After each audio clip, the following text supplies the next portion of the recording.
esta enfermedad, para recordar a todos. O 21 de setembro conmemórase o Día Mundial do Alzheimer.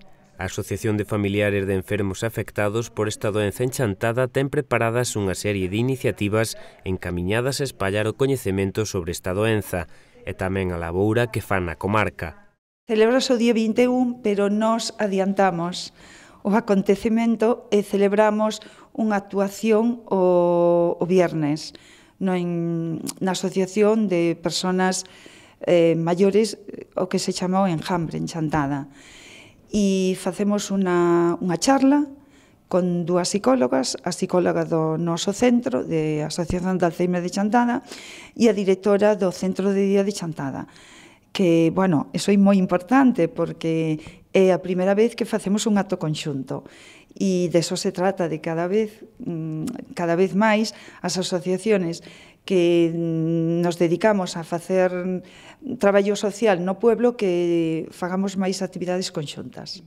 Búscase a colaboración entre as entidades que traballan con maiores e en aspectos sociais.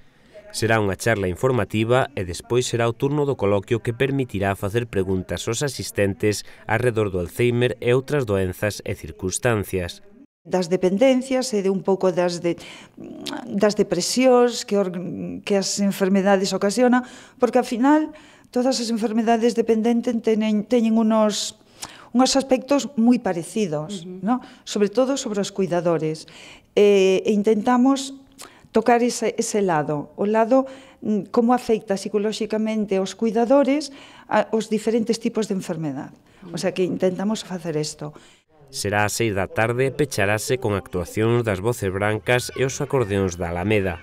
Xa o sábado día 20 os actos conmemorativos continuarán na Praza da Paz cunha actividade de contacontos impulsada por Anxo Moure, destinada ao público infantil.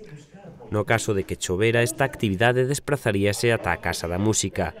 A actividade inspírase na música das árbores. Cada ano intentamos tamén hacer algunhas actividades con nenos, porque eles son o futuro, e hai que concienciarles de que na vida non todo é rosa, senón que hai que traballar e axudarnos unos a outros pois por as cousas que podan vir no futuro, e a educación é básica. Xa o domingo instalarase un stand informativo na Praza do Mercado. Un posto informativo pois con propaganda e con información acerca, eso sí, da enfermedade de Alzheimer e de outras demencias. E tamén explicar un pouco todas as actividades que nosotros realizamos ao largo da semana e de todo o ano. Pese a que o traballo cos maiores e cos coidadores é todo o ano, é importante celebrar unha data que abra esta enfermidade á sociedade. Moitísima xente non sabe que existimos. É unha enfermedade que afecta cada vez máis a xente, sobre todo ao vello continente, que somos moi lonxevos. Entón, esta enfermedade, a partir dos 60-65 anos, cada vez ten un impacto maior. E, bueno, en realidad todas as enfermedades que supoñen unha degeneración do sistema nervioso central, das neuronas, casi todas, en particular esta, que será pois a epidemia do siglo XXI. Sí, penso que sí, porque así recaudamos fondos, concienciamos a sociedade e que se den fondos para todo este tipo de enfermedades, todas estas de tipo degenerativo, non só o Alzheimer, O sea, todas van moi relacionadas coa edad.